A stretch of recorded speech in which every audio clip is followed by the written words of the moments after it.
What's up, everybody, and welcome back to another episode of Don't Do That here on Wicked Wednesdays. Yeah, on 16 TV. And today we got a couple topics for you. It's not us trying to make you mad. It's just being a little wicked today. So, try to keep being mad on Mad as Hell Monday. Yeah, mad as hell Monday. We're just trying to shake things up on Wednesday, get you over the hump. Depending on what you find. Yeah. So, but oh yeah, let me get it. So, this is an article by Colin Kalmbecker, Law and Crime. Colin Kalmbecker? Colin Kalmbecker. Yes, that's his name, off of Law and Crime. His title for it is Life in Prison is Too Good for This Kind of Evil. Florida man completely severed 2-year-old girl's spine a week after toddler's mother broke up with him. Wow. So, yes, there's a point on why I talk about certain things like this, okay? So, a Florida man will, however, spend the rest of his life... Not here, babe. Not here. Okay, a Florida man will spend the rest of his life behind the bars for the death of a 2-year-old who suffered an extreme spinal injury while in his care, roughly a week after the little girl's mother broke up with him. Travis Ray Thompson, 27, was convicted of 1 count of murder in the first degree over the horrific May 2022 incident that took the life of Jacqueline Schwingle. Earlier this week, jurors spent just shy of 2 hours deliberating and returned a guilty verdict. Fifth Judicial Court Judge Barbara Kistner subsequently sentenced the defendant to life in prison. This monster stole the life of an innocent child, and today the justice system made sure he will never walk free again. Life in prison is too good for this kind of evil. You're absolutely right. It is. On the day in question, Thomas abused the girl in such a way that left her spine completely severed, and then waited 30 minutes before taking her to the hospital, according to the Marion County Sheriff's Office. Based on the severity of the nature of the break, it was determined that Thompson applied significant, gradual force to the victim's upper and lower body from the front with a fulcrum point on her lower back. So, Jacqueline was found to have died from traumatic injuries resulting in the disarticulation of the lumbar spine, according to the autopsy report that was cited by Fort Pierce-based CW affiliate KTVX. What be wrong with people, man? So, the document said the break was caused by significant gradual force being placed simultaneously on the front of the victim's upper torso and head and lower body. Those injuries also resulted in the girl suffering large amount of internal bleeding. What I don't understand is why people like this are allowed to live the rest of their lives. You will, in certain areas, not sure which areas precisely, but when you kill a police officer's dog, that's capital punishment, right? They consider it killing an officer. They consider it concealing it, and you can get the death penalty, right? Yep. Murder in a vicious way. A toddler. You may be in prison, but you get life. How? You then get mad, for example, years back, a carny, whatever, he back and forth, whatever, goes to a hometown and they have their carnival, molests a little girl. Father finds out, right? Not, he didn't go to the police or anything because, what exactly? So in a rage, as a father should, the carney comes back. If he lives, the man lives there, and in the surrounding vicinity. Man finds him, blows his yahoos off. Quite literally. He got more time for doing that than murdering him.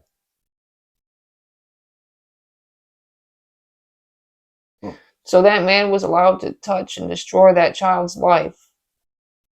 But a father gets vengeance and takes the most valuable thing from a man, like the virginity of a young girl or the innocence of a young child. He still was able to live. He wasn't able to enjoy his life. That was the least he could do. Why would you get more time? We allow people to destroy these children, mentally and physically destroy these children, kill these children. They get life. How is that not capital punishment?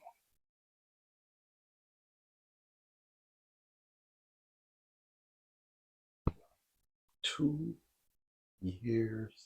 They didn't even experience any kind of life, while this man still gets to live his life. It may be in prison, or he don't get to be free. Woo! He's breathing. He's able to walk around in prison. His spine is not injured. Shame on you guys for thinking any of that is okay. He has hope because he has consciousness. The same thing with Philandro Castile. He would have had hope had he still had consciousness. He would have had a fair trial of some sort. He would have just walked away with a simple ticket. Or even one shot instead of shooting at him 7 times. In one shot. I mean, yeah. Okay, so my thing was more unscripted and just kind of like expounding on what I was talking about on Coffee and Kush, because we need to all understand each other and unlearn a lot of stuff that we were taught by our grandparents, parents, great grandparents. Man, don't you mess around with them white folks, or stay away from those blackies over there. Stay away from the, however it was ran, however it's still being run. Conversations are going to be difficult. But they need to be done. But they need to be had for us to understand each other. I won't understand Spanish unless I have someone to teach it to me and say, you're pronouncing this wrong. Who better to learn Spanish from than someone who speaks it fluently, who knows that life, who understands how things are supposed to be pronounced and whatnot. Same thing with how we talk, how y'all talk, how different races talk, period. We need to all be able to sit down and have those conversations. And the reason I say, ask yourself, are you a racist? Is because if you have family that when you get around this family, they make racist jokes about Jewish people or about black people or about Asian people or Mexican people. If you just walk away from that situation and not say anything and have that uncomfortable conversation, you are complicit in the racism that is happening because you're not checking it in. You're not saying anything about it. You're just letting it exist. Therefore, it's being taught, which is the problem.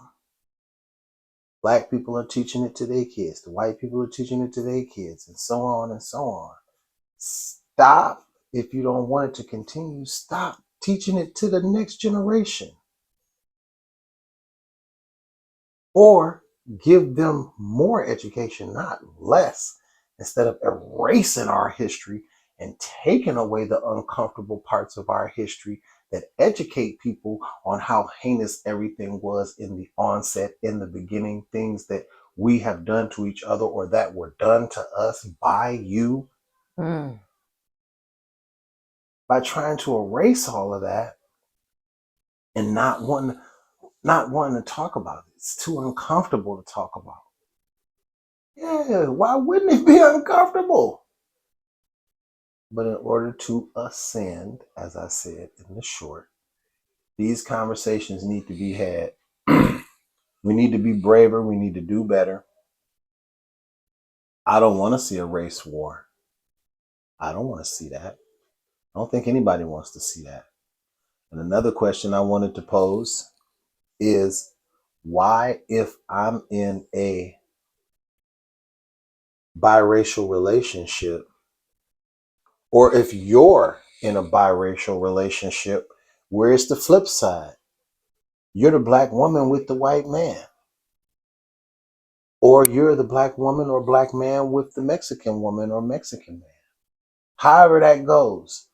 Why is it that somehow we lose our voice? Oh, you ain't got nothing to say. Oh, ain't nobody trying to hear what you got to say. Why? Somehow my opinion or what I have to say is negated because I love a white woman and married a white woman. So I don't have anything intelligible to say about the black community anymore because I didn't marry a sister, or you didn't marry a brother, or however that goes.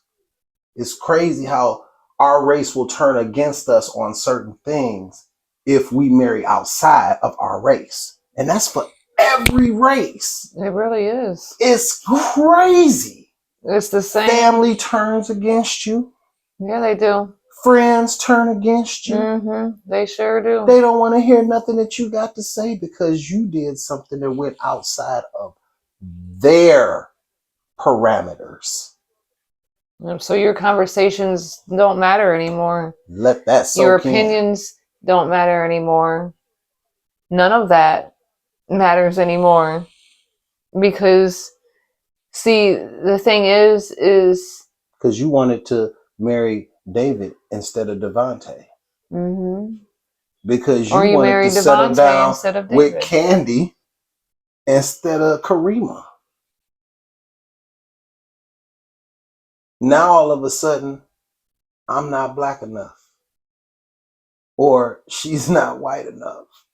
Or he's not Asian enough. Or she's not Mexican enough. Stop it! It's 2025 and we still having these stupid ass conversations. There are bigger fish to fry. The reason why the conversations aren't being had is because nobody wants to have those conversations, and that's a problem. The conversations are not meant to be comfortable, okay? Especially when it comes to history. They're not going to be comfortable. Why should they be? History was heinous. Holy shit. I'm going to do a history lesson for y'all on Friday. Man. That's going to piss y'all off because I saw the one guy and, you know, a lot of stuff that he said, I was just blown away. He talked about Tulsa. He talked about a couple of different things about how every time we try and get our proverbial poop together, somebody comes along and poops in our cornflakes and says, no, no, no. We said we want y'all to go and have your own spot and get away from us, but once you do it, start thriving. No, no, no, no, no, no, no. We don't really want that. And I have multiple examples. And the reason I can go through it is because I don't believe they educate us anymore on these things. So it's a whole generation of us that's only educated on Soulja Boy and, mumble rap. Y'all don't know nothing about Public Enemy and X-Clan and Poor Righteous Teachers and KRS-One. Y'all don't know nothing about any of that. Scary.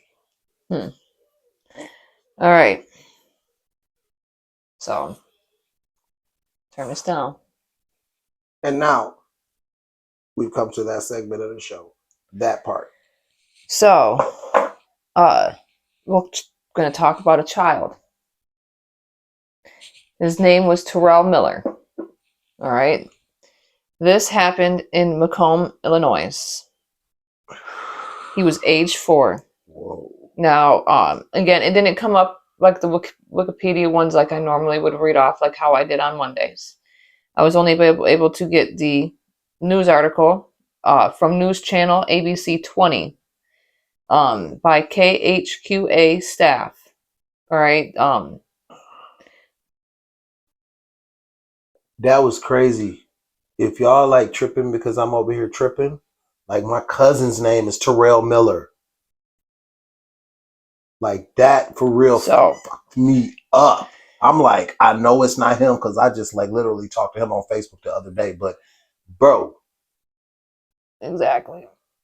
So you have the mother of Terrell Miller, age 4, is dismayed at the decision not to criminally charge the Macomb police officer that shot and killed her son.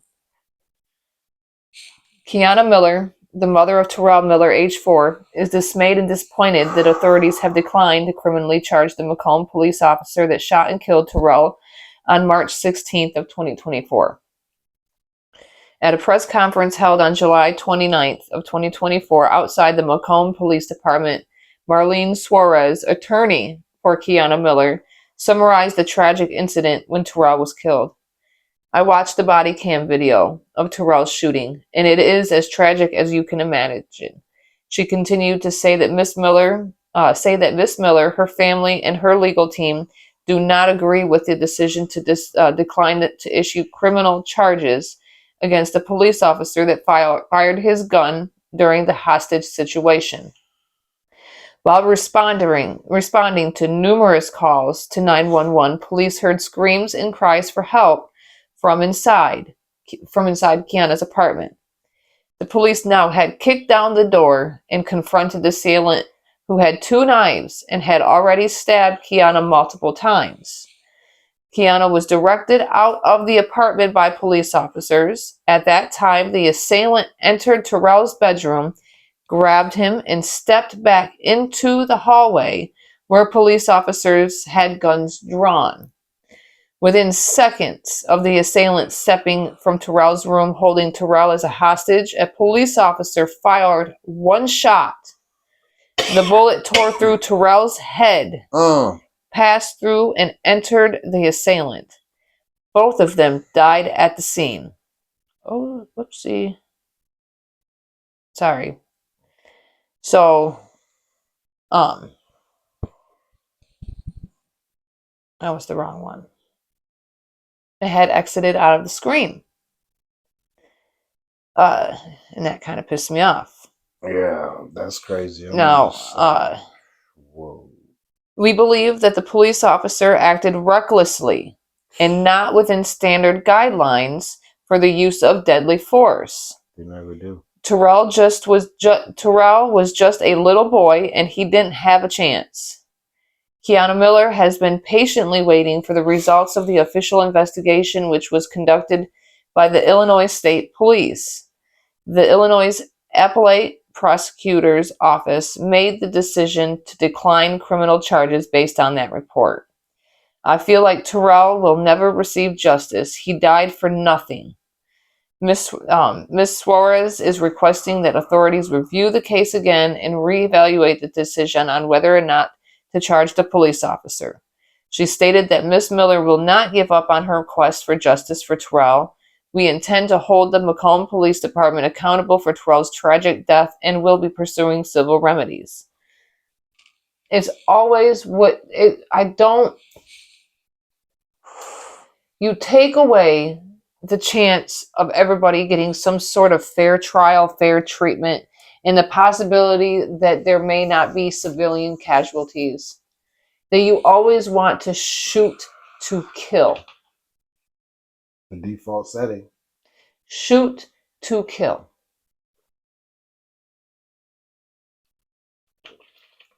I don't understand how, like, that situation would be perfectly used to be able to take somebody's leg out. Simple. Take the leg out. Down. Boom. Fair trial. Too hard. Possible mental help, because there's always mental help availability to a white person. Mental evaluations. It's not TV, ma'am. It's not easy to hit someone in the leg. The chest or the back is a much larger target. Obviously, that's why. So then use your taser. That's called police training. Yeah, like learn how to run. Learn how to shoot. I mean, to all the boomers and all that other good jazz out there that like to talk junk, what happened to you when you went hunting, wasted a bullet, and didn't bring nothing home? You got your ass whooped for each bullet you wasted, didn't you? You learned how to shoot, didn't you? A moving target, right? Okay. Just making sure. These are cops. Right? They're supposed to be we're supposed to be trusting these people with our lives. Right? But they fear not for their lives. Just their lives. They fear for my life. Your life. Fear for my life. Well, you know what? Then we're gonna go like this. I fear. Do what you get paid for. Put your life on the line. But I do drink coffee and eat donuts. Your job is to put your life on the line for the civilians you serve. How do you get paid? But I do illegally beat suspects to death. I know. We see it all the time, and yet the veil is never lifted. But I do cover my body cam. That's okay. We understand that you feel threatened for your life, so you have to cover yourself up real quick. But I do get pissed off when people like challenge my authority. Yeah, because I was bullied in school and never got a chance to be able to defend myself, and now I have this badge to protect my balls. But I do arrest people even though I know they don't deserve to be arrested. Again, I was bullied in school and could do nothing about anything, so now I got a bigger dick right here to swing-a-lang like I actually got a real one instead of use the penis pump.